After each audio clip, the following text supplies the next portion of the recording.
Nous allons découvrir un extrait de Voltaire, du traité sur la tolérance qui a été publié en 1763, notamment un extrait du chapitre 1 intitulé Histoire abrégée de la mort de Jean Calas.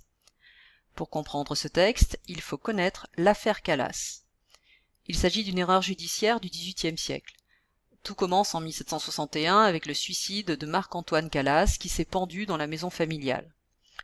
Pour éviter le traitement infligé aux suicidés à l'époque, le père, Jean Calas, a fait croire qu'il s'agissait d'un meurtre. Et c'est lui qu'on accuse de parricide, c'est-à-dire d'être responsable de la mort de son fils.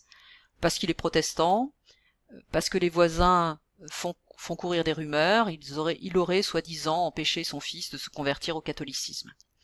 Aucune preuve.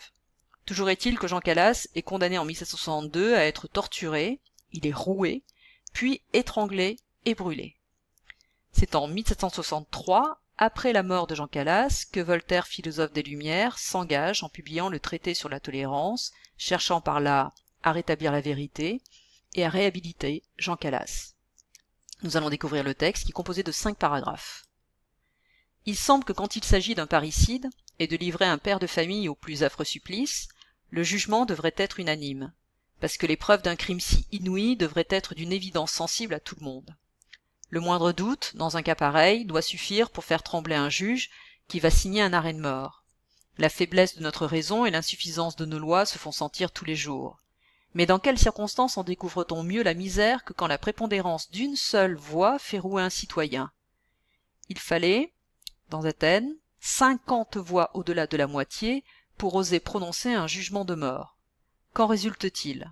Ce que nous savons très inutilement, que les Grecs étaient plus sages et plus humains que nous. Il paraissait impossible que Jean Calas, vieillard de 68 ans, qui avait depuis longtemps les jambes enflées et faibles, eût seul étranglé et pendu un fils âgé de 28 ans, qui était d'une force au-dessus de l'ordinaire.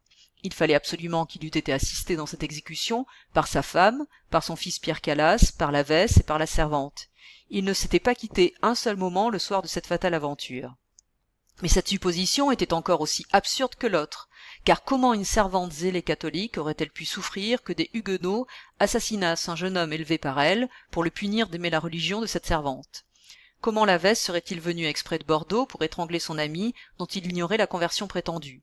Comment une mère tendre aurait-elle mis les mains sur son fils? Comment tous ensemble auraient-ils pu étrangler un jeune homme aussi robuste que tous, sans un combat long et violent, sans des cris affreux qui auraient appelé tout le voisinage, sans des coups réitérés, sans des meurtrissures, sans des habits déchirés? Il était évident que si le parricide avait pu être commis, tous les accusés étaient également coupables, parce qu'ils ne s'étaient pas quittés d'un moment. Il était évident qu'ils ne l'étaient pas, il était évident que le père seul ne pouvait l'être, et cependant l'arrêt condamna ce père seul à expirer sur la roue. Le motif de l'arrêt était aussi inconcevable que tout le reste.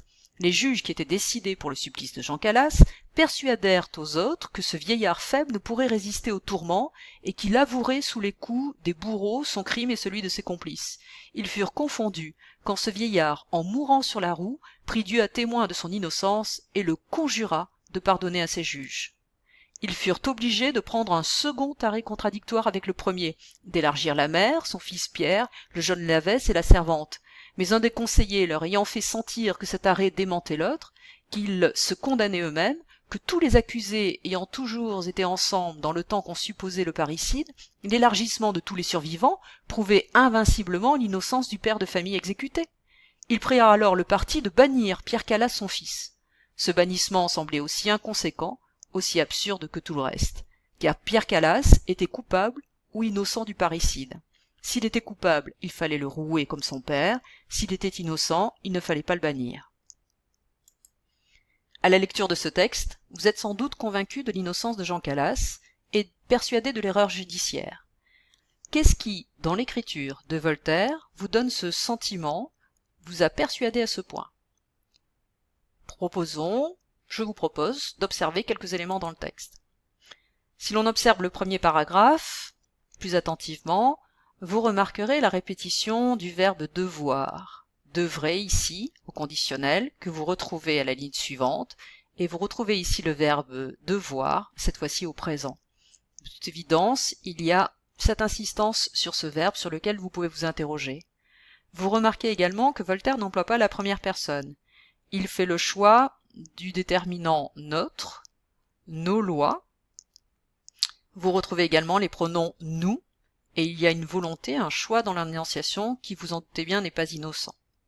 Vous remarquez également dans le premier paragraphe 2 questions qui permettent au lecteur de réfléchir. Vous retrouvez ces procédés dans le deuxième paragraphe. Vous retrouvez la présence de conditionnels, eût seul étranglé, aurait seul étranglé, et eût été assisté.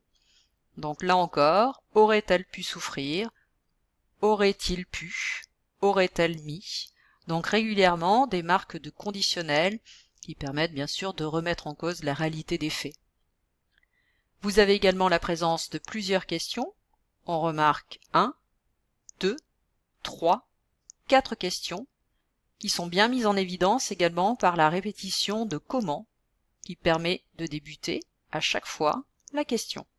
On remarque également aussi à la fin du paragraphe la répétition de sans que vous trouvez 1, 2, 3, 4, 5 fois. De toute évidence, un travail très particulier sur le rythme dans ce texte.